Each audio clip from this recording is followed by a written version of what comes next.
Puji nama Tuhan. Mari sidang jemaat yang dikasihi Tuhan, pada di hari yang pertama di minggu yang baru, pada hari-hari ini kita bersama-sama berkumpul di tempat ini dengan tidak mengurangi hormat kita kepada Tuhan. Kita boleh melakukan ibadah secara online dan mempersiapkan hati kita, mempersiapkan pikiran kita. Kita yakin dan percaya pada saat kita menaikkan puji-pujian penyembahan kita, Tuhan ada bersama-sama dengan kita. Haleluya. Kami bersyukur Tuhan, masih tetap pada masa di awal-awal tahun baru seperti ini. Kami percaya Tuhan, penyertaan-Mu tetap bersama dengan kami. Kalau pada tahun 2020 Tuhan, dengan segala macam permasalahannya, dengan segala macam persoalannya, Engkau tidak meninggalkan kami. Kami percaya ya Bapa, tahun 2021, pada saat-saat seperti ini Tuhan, Engkau tetap masih bersama-sama dengan kami. Karena sungguh ya Bapa, hati kami tenang, hati kami boleh dipuaskan, hati kami Tuhan boleh merasa aman saat kami berada dengan Engkau. Haleluya.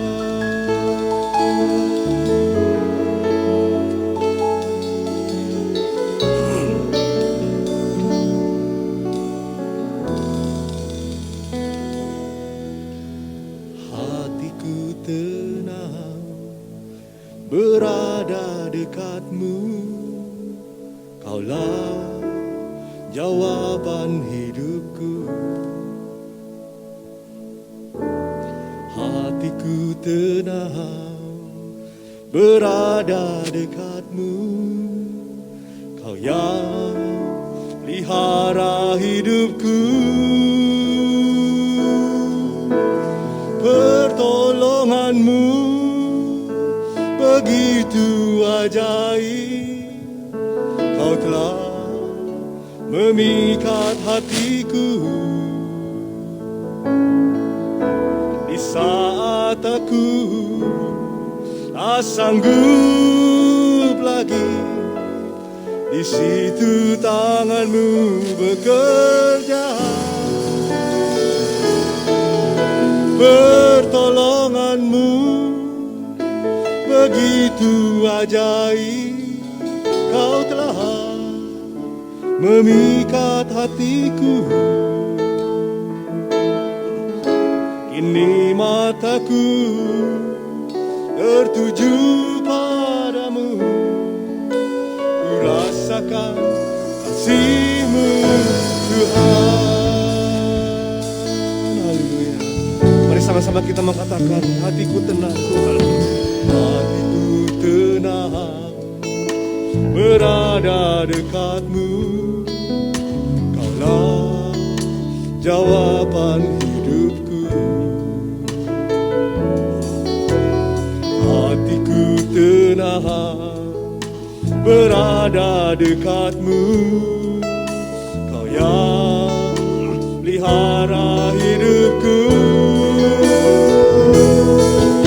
Pertolongan-Mu begitu ajaib, Kau telah memikat hatiku. Di saat aku tak sanggup lagi, di situ tangan-Mu bekerja. Pertolongan-Mu begitu ajaib, Kau telah memikat hatiku. Kini mataku tertuju padamu, ku rasakan kasih-Mu Tuhan. Sekali lagi, pertolongan-Mu Tuhan, pertolongan-Mu begitu ajaib, Kau telah memikat hatiku. Di saat aku tak sanggup lagi, di situ tangan-Mu bekerja. Pertolongan-Mu begitu ajaib, Kau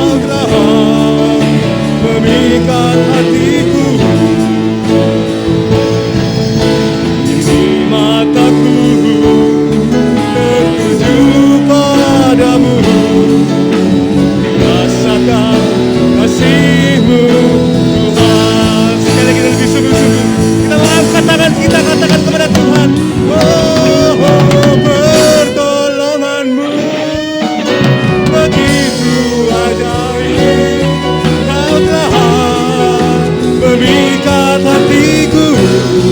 Amin, haleluya. Di saat aku tak sanggup lagi, di situ tanganku bekerja. Pertolonganmu begitu ajaib, kau telah memikat hatiku.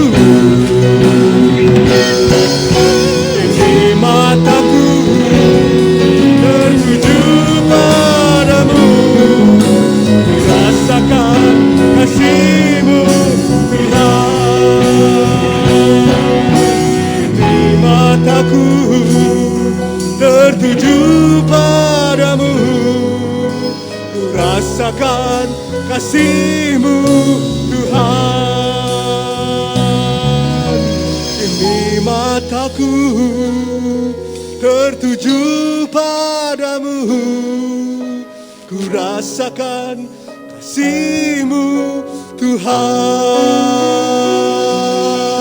Haleluya.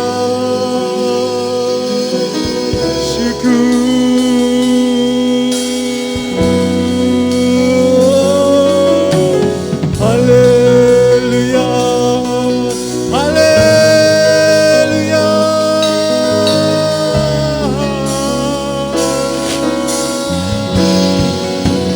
Oh, pertolonganmu, haleluya. Penyertaanmu Tuhan bagi kami. Haleluya, haleluya. Syukur, haleluya, haleluya. Tak terbatas kuasa-Mu Tuhan, tak terbatas kasih-Mu bagi kami. Kami menyembah-Mu Tuhan. Haleluya, haleluya, haleluya.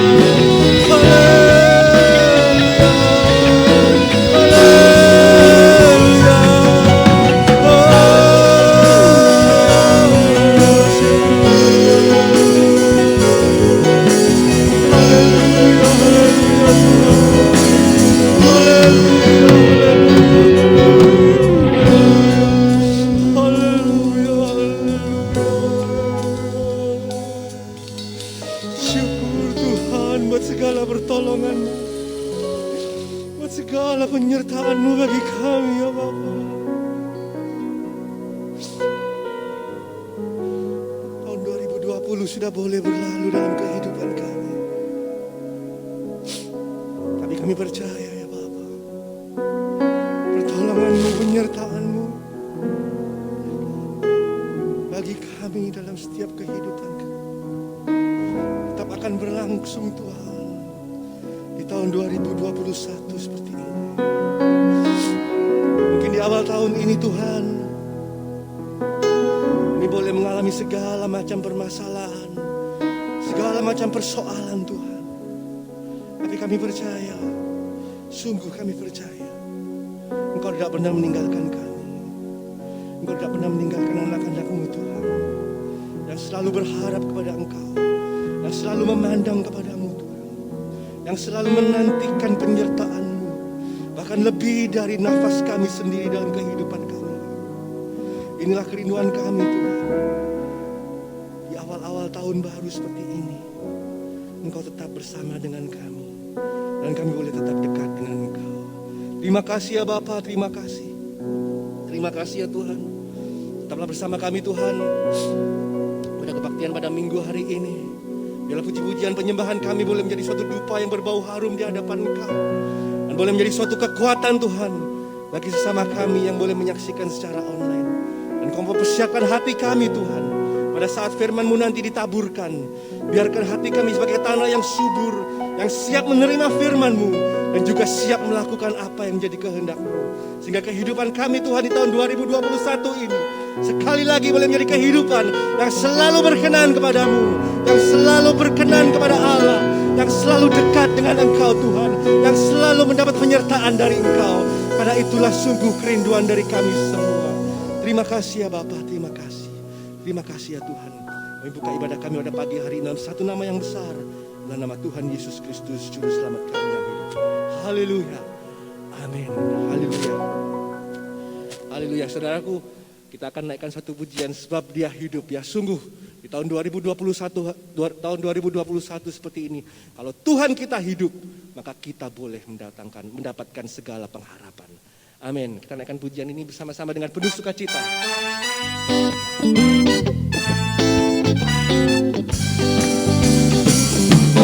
Allah, Yesus namanya menyembuhkan, menyucikan, akan mati, tebus dosaku, kubur kosong membuktikan Dia hidup. Anak Allah, amin, haleluya. Yesus namanya menyembuhkan, menyucikan, akan mati, tebus dosaku, kubur kosong membuktikan Yesus hidup. Sebab Dia hidup, sebab Dia hidup, amin. Ada hari esok, sebab Dia hidup, ku tak gentar, karena ku tahu Dia pegang hari esok. Hidup jadi berarti sebab Dia hidup, sebab Dia hidup, sebab Dia hidup, amin, haleluya. Ada hari esok, sebab Dia hidup, tak gentar, karena ku tahu Dia pegang hari esok. Hidup jadi berarti sebab Dia hidup, Dia hidup, amin. Ada hari esok, sebab Dia hidup, ku tak gentar, karena ku tahu Dia pegang hari esok. Hidup jadi berarti sebab Yesus hidup. Sekali lagi, sebab Yesus hidup, sebab Dia hidup, amin, haleluya. Ada hari esok, sebab Dia hidup, ku tak gentar, karena ku tahu Dia pegang hari esok. Hidup jadi berarti sebab Yesus hidup. Hidup jadi berarti sebab Yesus hidup. Sekali lagi, hidup jadi berarti sebab Yesus hidup. Amin. Sungguh saudaraku, karena Yesus hidup, maka kita boleh mendapatkan pengharapan. Sebab Yesus sungguh bangkit dari kematian. Tahun 2021 ini kita boleh sekali lagi mengharapkan segala penyertaan dari Tuhan. Terima kasih, haleluya, puji nama Tuhan. Kita akan mendengarkan firman Tuhan pada pagi hari ini. Kita akan mempersiapkan hati kita, mengetahui apa yang Tuhan inginkan dalam kehidupan kita, apa yang mau Tuhan rencanakan pada kita tahun 2021 ini. Haleluya, sungguh sebab Yesus hidup, sebab Dia hidup. Ada hari esok, sebab Dia hidup, ku tak gentar,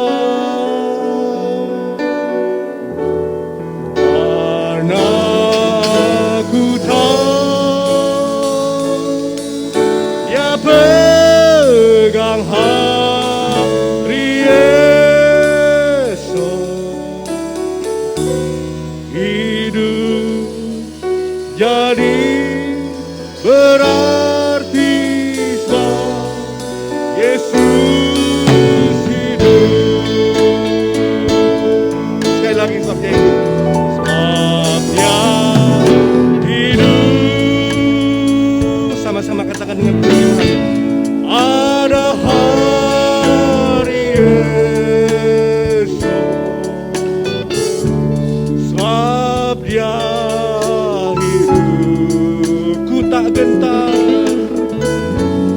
ku tak gentar, karena ku tahu Dia pegang hari esok. Hidup jadi berarti Yesus hidup, hidup jadi berarti. Hidup jadi berarti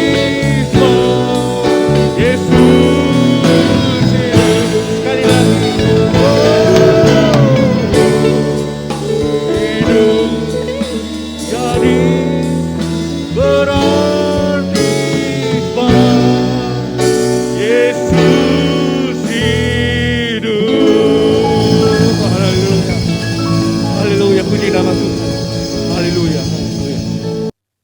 Berfirmanlah Tuhan bagi hati kami sekalian pada zaman yang akhir ini, di mana ibadah secara online minggu pagi ini merupakan kesempatan yang masih Tuhan berikan supaya kami mendengar isi hatimu, pikiran Tuhan, rencana Tuhan. Tuhan urapi hamba maupun umat ibadah online. Tuhan kuduskan hati kami semua supaya firman-Mu masuk di dalam setiap hati dan pikiran kami. Terima kasih Bapa di surga, di dalam persekutuan Tuhan Roh El Kudus, dalam nama Tuhan Yesus Kristus, Kepala gerejanya, mempelai laki-laki surgawi kami. Haleluya. Amin. Puji nama Tuhan jemaat, kita masih awal-awal di bulan Januari ini, kita melewati tahun 2021. Ada banyak ramalan-ramalan yang coba disebarkan di sana sini. Ada yang menganggap ini tahun pemulihan. Ada yang menganggap ini akan terjadi hal-hal yang menakutkan. Tetapi mari kita bersama-sama pagi hari ini mendengar kebenaran yang tidak dapat berubah, yaitu firman-Nya Allah sendiri.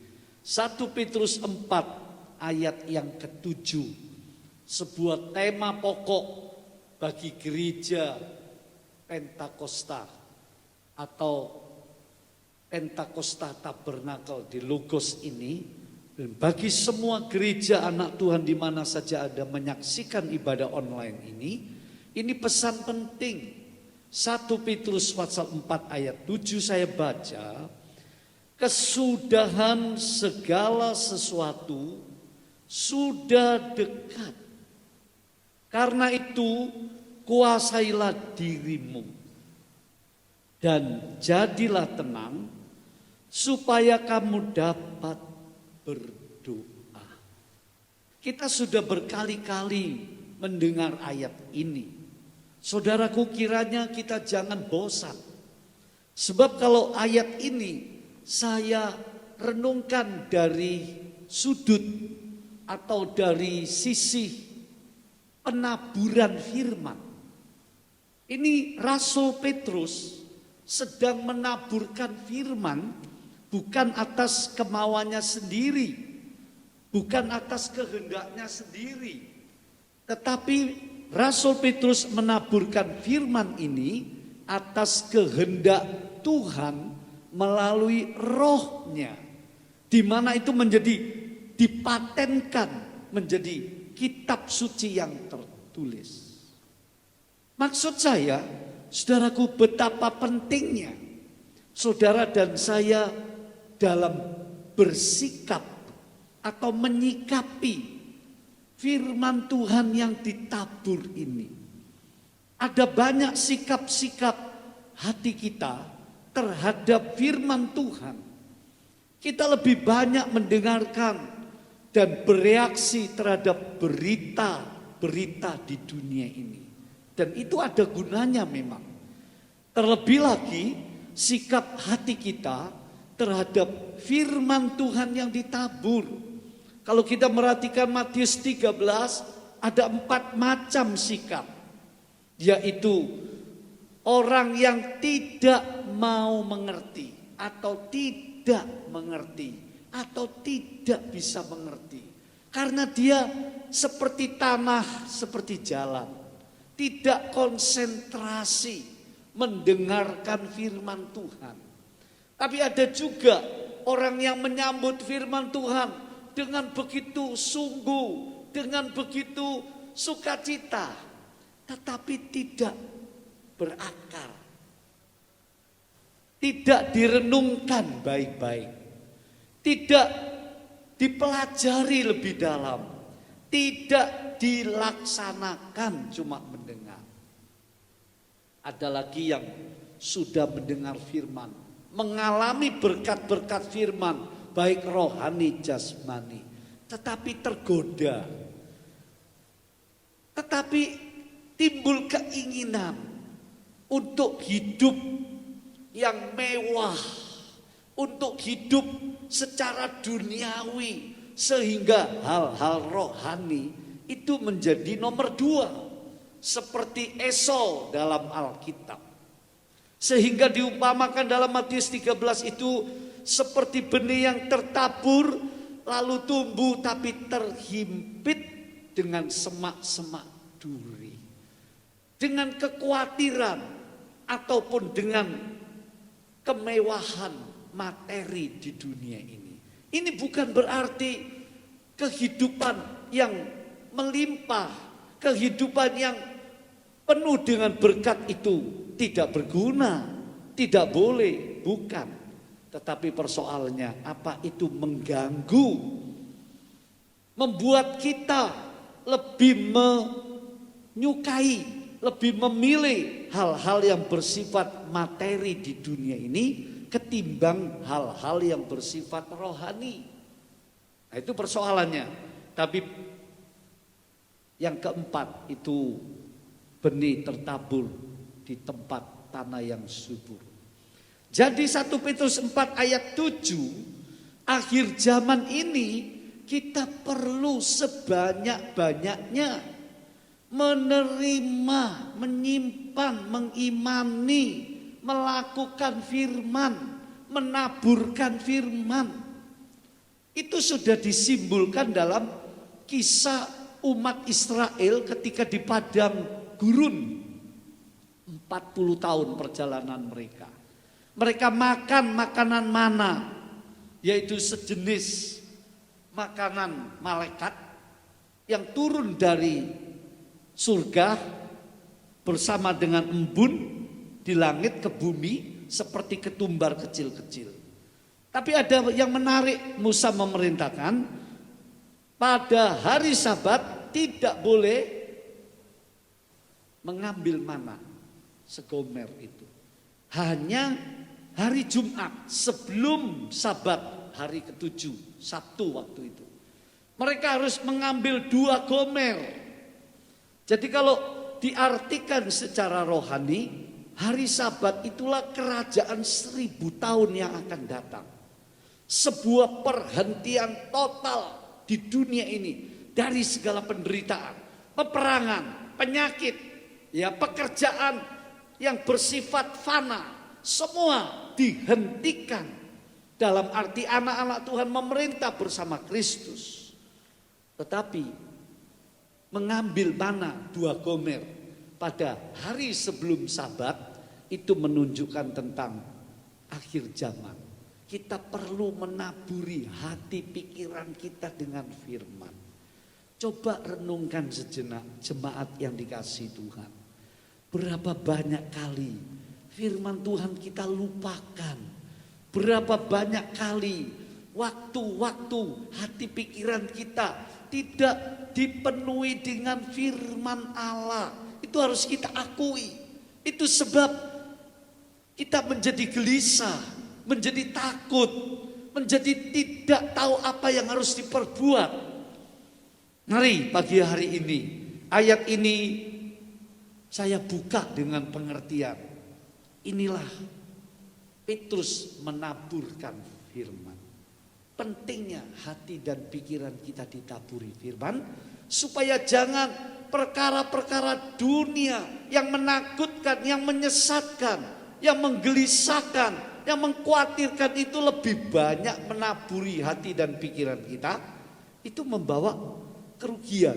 Salah satu kerugian dikatakan kita jadi cemas, takut, dan imun tubuh kita bisa lemah merosot. Tapi saya yakin kalau firman Allah yang selalu memenuhi hati dan pikiran kita, di situ ada kekuatan yang baru. Haleluya.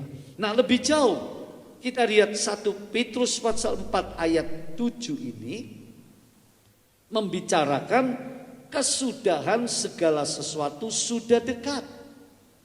Nah, ini berbicara tentang akhir zaman dalam rencana Allah dari kekal sampai kekal. Kita ingat ayat ini tidak berkata kesudahan akhir zaman sudah dekat. Tidak. Kesudahan segala sesuatu sudah dekat. Artinya begini saudara. Ayat ini membicarakan tentang pertama, akhir zaman. Akhir zaman itu sudah dinubuatkan akan ada zaman akhir di mana manusia akan memasuki peradaban itu. Tetapi ayat ini juga menunjukkan akhir zaman pada babak yang terakhir. Kalau saudara melihat peta zaman, maka kita hidup di akhir zaman pada babak terakhir. Karena itu timbul banyak peristiwa-peristiwa yang mengejutkan, yang dahsyat, yang ruwet, yang penuh dengan hal-hal yang bersifat nubuat, bersifat akan datang, sedang datang. Dari sisi ekonomi, dari sisi politik, dari sisi militer, dari sisi budaya, dari sisi agama, dari sisi teknologi, akan mengalami sebuah peningkatan yang luar biasa. Nah, itu yang disebut akhir zaman, babak yang terakhir. Tetapi ayat ini juga dia mengatakan kesudahan segala sesuatu. Jadi akhir zaman, lalu lebih jauh akhir zaman, babak terakhir. Tapi ada lagi satu fase yang ketiga, yaitu lenyapnya segala sesuatu. Coba kita baca di kitab yang sama atau surat yang sama itu 2 Petrus pasal 3. Nah, ini rasul yang sama menjelaskan tentang akhir zaman. 2 Petrus pasal 3 ayat yang ke-10. Tetapi hari Tuhan akan tiba seperti pencuri. Pada hari itu langit akan lenyap dengan gemuruh yang dahsyat dan unsur-unsur dunia akan hangus dalam nyala api dan bumi dan segala yang ada di atasnya akan hilang lenyap. Nah, ini babak yang paling puncak itu. Karena itu 1 Petrus 4 tadi kesudahan segala sesuatu. Ini klimaksnya. Bumi, langit akan lenyap dengan suara yang dahsyat. Lalu ayat 11. Jadi jika segala sesuatu itu akan hancur secara demikian, ini satu kepastian ini. Jadi segala sesuatu ini akan hancur secara demikian. Nah, ini unik saudara. Kita sudah diberitahu bahwa dunia ini akan mengalami kehancuran habis-habisan. Ini bukan berita bohong. Ini bukan cuma khayalan. Ini bukan cuma khotbah-khotbah untuk menakuti. Ini sebuah pesan yang sangat jelas dan penting sekali buat kehidupan umat manusia. Jadi saya ulang, segala sesuatu ini akan hancur secara demikian. Betapa suci dan salehnya kamu harus hidup. Nah ini. Jadi kita lihat jemaat yang dikasihi Tuhan. 1 Petrus pasal 4 ayat 7 menjelaskan tentang akhir zaman pada awal sampai puncaknya dari akhir zaman itu. Maka yang penting saudara, kita melihat pesannya apa. Ayat 11 tadi 2 Petrus pasal 3 jelas dikatakan bagaimana kamu harus hidup suci dan salehnya. Dalam terjemahan yang lain, bagaimana kamu hidup suci dan beribadah dalam dunia ini. Jadi ini kaitannya saudaraku ya. Hidup suci dan beribadah. Saya tekankan tentang beribadah. Jadi kalau zaman akhir ini akan menjadi kenyataan, akan menyampai puncaknya, maka satu pesan pada ibadah online pagi ini. Bagaimana kamu harus beribadah. Nah, ibadah dan hidup suci. Ini kaitan yang pertama. Poin yang pertama. Ibadah dan hidup suci. Ini sikap yang paling tepat dalam menyikapi situasi zaman akhir ini. Orang yang beribadah tapi tidak mau hidup suci, ibadahnya sia-sia. Orang yang hidup suci tapi tidak mau beribadah,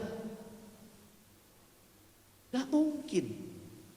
Jadi ibadah dan hidup suci dikatakan betapa salehnya,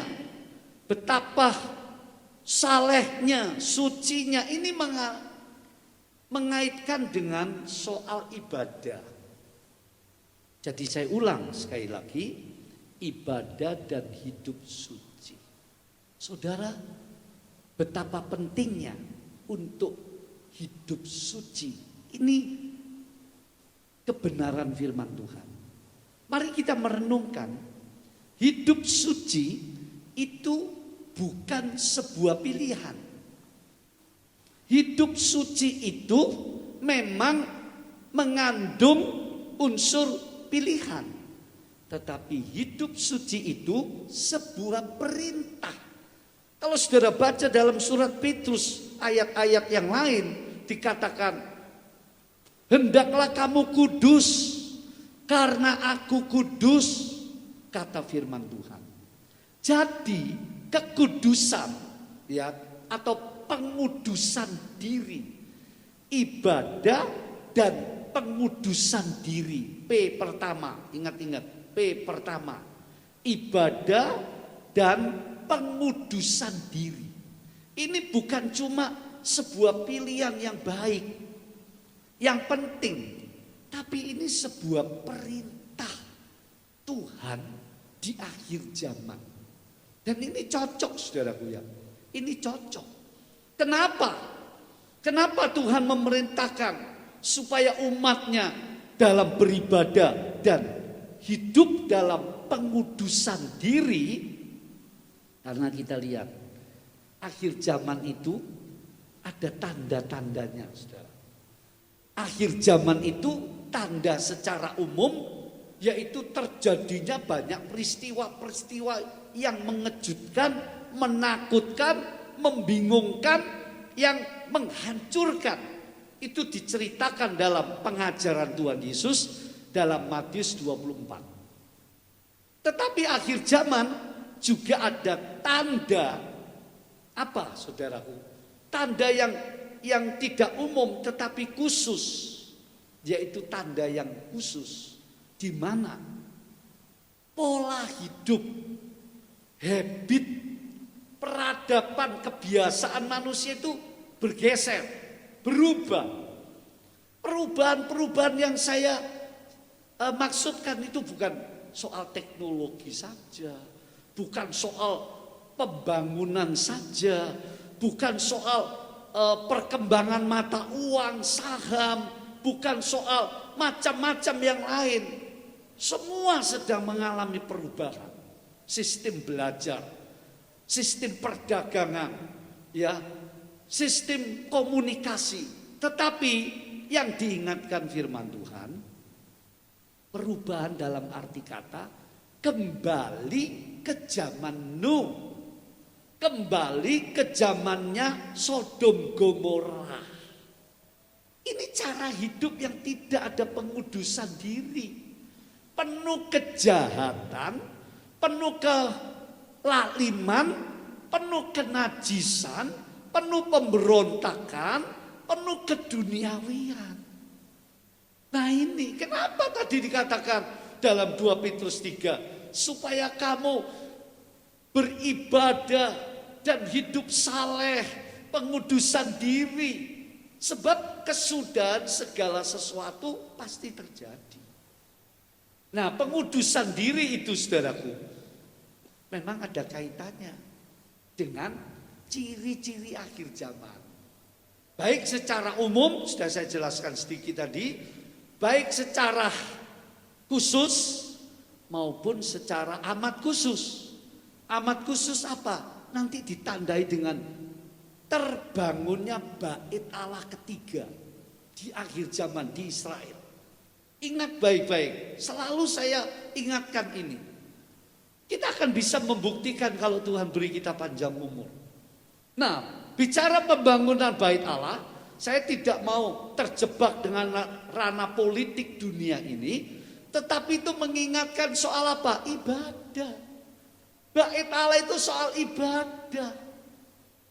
Saudara dan saya tentu rindu kembali ibadah seperti semula. Tetapi belum bisa, sabarlah, taatilah peraturan pemerintah. Yang penting esensi ibadah itu tetap kita hormati, tetap kita setia ibadah, sekalipun di rumah-rumah, sekalipun secara online.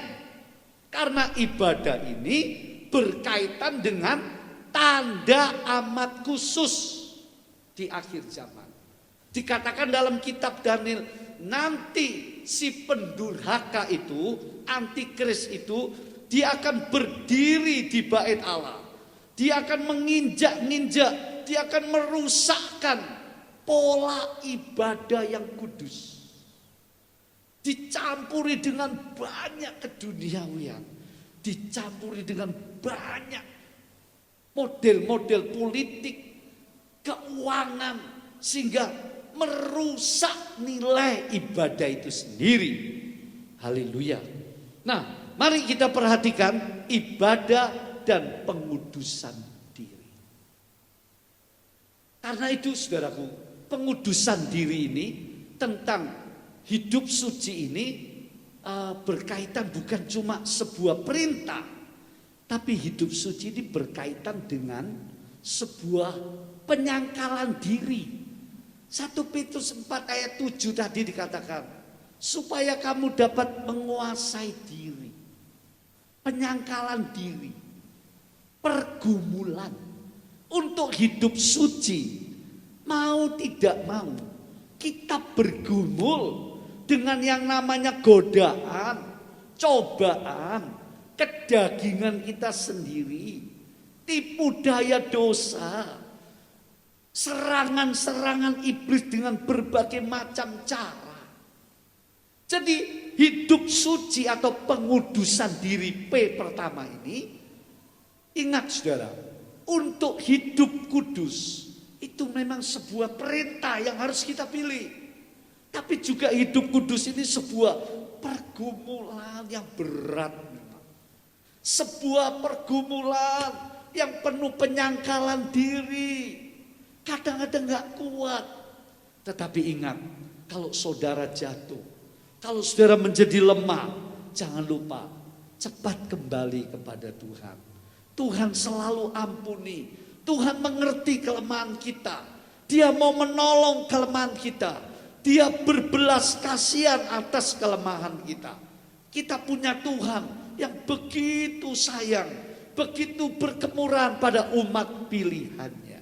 Ini bukan berarti lalu kita mengabaikan, meremehkan kemurahan Tuhan dengan bermain-main terus di dalam dosa. Tapi Tuhan mengerti, ada orang yang memang gak mau bertobat, tapi ada orang yang memang penuh pergumulan untuk mengalahkan sifat-sifat dosa yang seringkali masih muncul dalam dirinya. Entah bentuknya apa saja. Waktu tidak cukup untuk saya uraikan. Intinya, saudaraku, hidup kudus atau pengudusan diri itu sebuah pergumulan yang mulia. Sebuah pergumulan yang nyata, yang pasti dialami. Sebab itu orang yang gak mau hidup suci mungkin enak, gak banyak pergumulan, kelihatannya tenang. Iya, masuk akal. Oh memang dia gak mau hidup suci, gak ada pergumulan. Coba mau hidup suci, dikatakan dalam surat Petrus itu, Lut ponakannya Abraham di Sodom tersiksa melihat cara hidup orang Sodom. Gak cocok, gak nyambung. Rasanya terkucil, rasanya macam-macam, saudaraku. Ya, nah, lebih jauh, saudaraku, hidup suci itu menjadi jaminan di mana Tuhan memberikan berkat dan perlindungannya. Pasti Tuhan akan memelihara orang-orang yang hidupnya kudus di hadapannya. Tuhan akan memberikan kecukupan, memberikan berkat, perlindungan. Itu sesuai dengan rencananya. Kalau kita hidup berkenan kepadanya, saudaraku, penyertaan Tuhan itu makin nyata. Gampang untuk kita ingat buktinya. Contohnya yaitu Yusuf di Mesir. Dalam situasi kesulitan apapun, Tuhan menyertai dia. Dalam hidupnya Daniel, sekalipun dirongrong dengan berbagai macam cara untuk menjatuhkan jabatannya, Tuhan menolong dia. Tuhan melepaskan dia dari berbagai macam peristiwa yang ingin menghancurkan kehidupannya. Mengapa? Karena mereka mau hidup kudus sehingga Tuhan menyertai. Kalau kita renungkan lebih dalam lagi, hidup suci atau pengudusan diri ini memberi rasa tenang, memberi rasa damai. Saudara, satu kehidupan yang enjoy, yang bahagia. Saudara, hati nurani tidak tersiksa, hati nurani tidak tertuduh. Orang yang hidupnya suci, ada satu sisi memang, wah, rasanya penuh pergumulan, rasanya penuh dengan penyangkalan diri, sepertinya satu beban, sepertinya satu siksaan. Tapi ingat, sisi yang lain, hidup suci itu memberi rasa manis, memberi rasa tenang, tidur nyaman, ya, hasil berkat yang diperoleh halal, semuanya menjadi enak. Hidup suci itu indah sekali. Dan orang yang hidup suci gak bisa berurusan dengan hukum. Mana bisa? Gak ada berurusan dengan kejahatan, hukum ini gak ada. Jadi sangat indah, sangat menguntungkan, sangat bijak kalau orang mau hidup suci. Ada sukacita sorgawi. Itu sebab Daud berkata waktu dia berdosa, ya Tuhan, jangan engkau angkat sukaan atau sukacita keselamatan dari dalam diriku. Kenapa ada sukacita keselamatan? Karena kalau orang hidup suci, salah satu dia menikmati hadirat Tuhan yang tidak kelihatan itu dalam hidupnya. Indah sekali.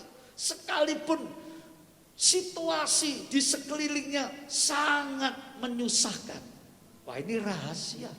Ini satu pengalaman yang Alkitab sudah mengajarkan. Nah, saudaraku, kehidupan suci itu menjadi sebuah teladan, sebuah contoh bagi orang lain supaya kita menjadi garam dan terang. Tapi lebih jauh, saudaraku, kenapa hidup suci ini diperlukan?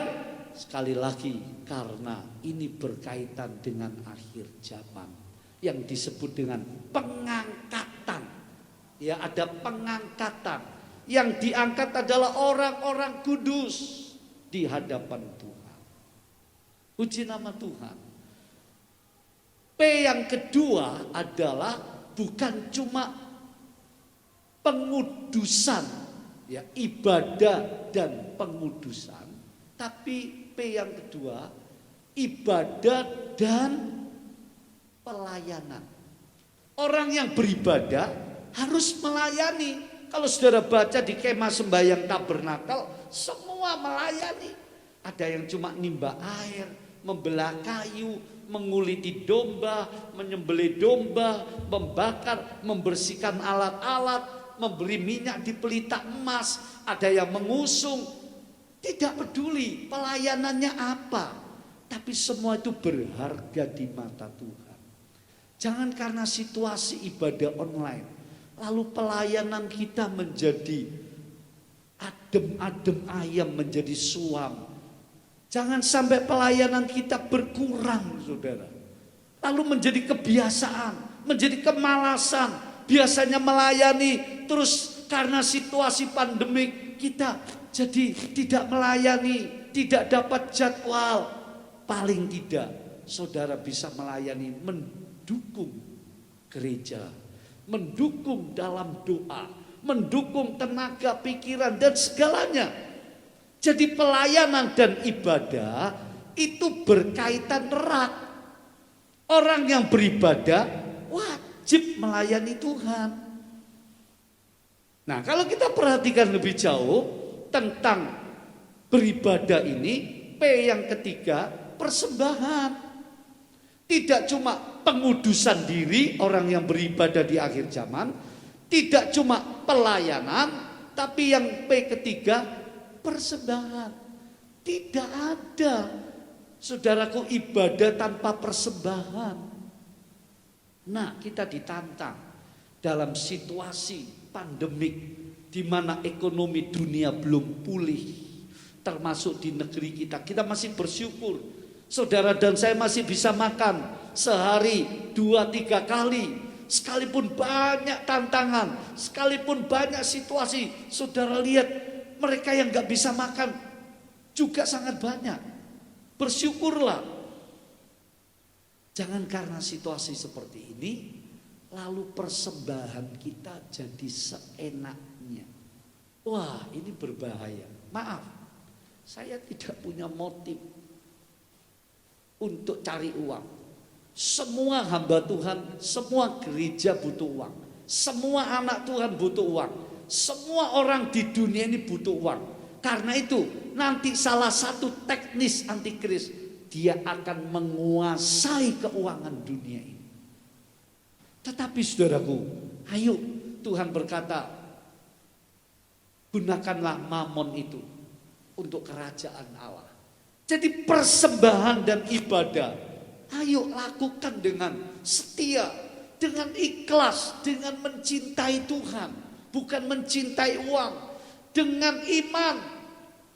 Dan Tuhan, saya yakin dia janji, dia akan mencukupi keperluan kita. Saudara masih ingat itu kisah orang yang turun dari Yerusalem ke Yeriko? Singkat cerita, ada imam, ada suku Lewi, tidak mau menolong orang yang terkapar dalam keadaan kondisi dirampok ini. Tapi ada seorang Samaria. Lalu dia turun dari keldai, diberi minyak, lukanya diobati dengan minyak, lalu diberi roti, lalu dinaikkan keledainya, lalu dibawa ke rumah penginapan. Nah, ini kalimat ini yang menarik. Coba urus ya. Apa yang kamu keluarkan, kalau aku datang kembali, aku ganti semua. Loh saudara, jadi ibadah dan persembahan ini sangat menantang. Justru di masa-masa yang sulit keuangan ini, anak-anak Tuhan bukan emosi, bukan cari pujian, bukan terpaksa memberi persembahan, tapi karena mengerti kehendak Tuhan dalam firman Tuhan, bahwa ibadah itu kaitannya dengan persembahan. Karena itu kalau saudara lihat di tabernakel orang Israel, itu penuh jenis-jenis persembahan. Jangan takut untuk menabur persembahan. Sekalipun seringkali kita menabur persembahan itu dengan berlinang air mata. Kata Mazmur 126. Artinya aduh saya sendiri pas-pasan, saya sendiri kadang-kadang kekurangan. Kita didorong Roh Kudus untuk memberi persembahan. Karena itu kewajiban kita. Karena itu panggilan anak-anak Tuhan. Karena rumah Tuhan, pekerjaan Tuhan membutuhkan. Itu logis. Ya, kita ditaburi firman. Kalau kita nggak memberi persembahan gimana? Kita punya gereja, butuh operasional dan seterusnya. Saya katakan ini penting. Banyak anak Tuhan mengabaikan. Kita jadi salah di hadapan Tuhan. Itu menabur seperti berlinang air mata. Tapi jangan lupa, di dalam surat Yakobus, orang yang menabur bagaikan orang yang memberi persembahan itu seperti petani. Yakobus berkata, petani itu menabur. Tiba musim menuai, wah berlimpah nanti. Ada berkat di bumi, ada pahala surgawi. Akhirnya, pada akhir zaman ini, bukan hanya ibadah dengan hidup pengudusan P pertama, bukan hanya ibadah dengan pelayanan P kedua, pelayanan, bukan hanya ibadah dengan persembahan P ketiga, tapi yang terakhir, ibadah dikaitkan dengan P keempat, penantian. Ya, penantian. Saudaraku, artinya kita anak-anak Tuhan diberi pengharapan. Menantikan sesuatu yang luar biasa. Sesuatu janji di mana Tuhan akan mengangkat jemaatnya yang sungguh-sungguh. Di mana Kristus Yesus akan datang kembali untuk mengakhiri keadaan dunia yang sungguh-sungguh menyedihkan. Tambah lama, tambah menyedihkan. Ada yang berkata perang dunia sudah dimulai. Berbentuk perang biologis. Ada yang mengatakan begini, begitu. Makin hari menakutkan. Karena itu dikatakan dalam Alkitab, banyak orang mati ketakutan. Ya saudaraku, tetapi bagi anak-anak Tuhan, ibadah berkaitan dengan pengharapan. Apa yang dimaksud? Bukan cuma mengharap nanti diangkat Tuhan, lepas dari zaman antikris. Bukan cuma nanti diangkat Tuhan masuk dalam kerajaannya yang penuh kemuliaan. Tetapi kalau saudara baca, tujuan dari rencana Allah, sejak semula Tuhan Allah bilang begini, mari kita menjadikan manusia serupa dengan gambar kita. Rencana Allah ini sepertinya dirusak, atau saya beri istilah tertunda oleh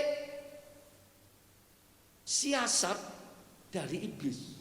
Sehingga Adam dan Hawa digoda jatuh dalam dosa nenek moyang manusia ini. Lalu peta gambar Allah itu rusak total dalam hidupnya. Tapi Allah gak pernah gagal, kata sebuah pujian. Dia tak pernah gagal. Nah akhir zaman nanti saudaraku, anak Tuhan dalam ibadahnya bukan hanya mencari keselamatan. Ingat loh, Kita beribadah bukan untuk supaya diselamatkan. Kita beribadah karena sudah selamat. Kita beribadah mempunyai pengharapan. Pengharapannya bukan cuma masuk surga, bukan cuma terima mahkota, bukan cuma terima kemuliaan, tetapi kata surat Roma pasal 8, kita akan diubahkan serupa dengan Kristus. Wah, ini gak bisa dibayangkan kayak apa ini. Ini namanya Tuhan Allah memulihkan rencananya kembali yang dirusak iblis. Dia gak pernah gagal. Sekali Allah berencana pasti jadi. Cuma hanya mundur. Kenapa bisa mundur? Ya karena ulah manusia sendiri. Ulahnya apa? Tidak taat. Karena itu ketaatan merupakan ajaran, ya, sikap, tabiat yang penting sebagai orang Kristen. Kalau kita nggak bisa taat di dunia ini, bagaimana kita bisa masuk rencana Allah yang besar, yang kekal? Jadi karena taat, beribadah, ada pengharapan, satu kali kita diubahkan seperti gambar anaknya Kristus.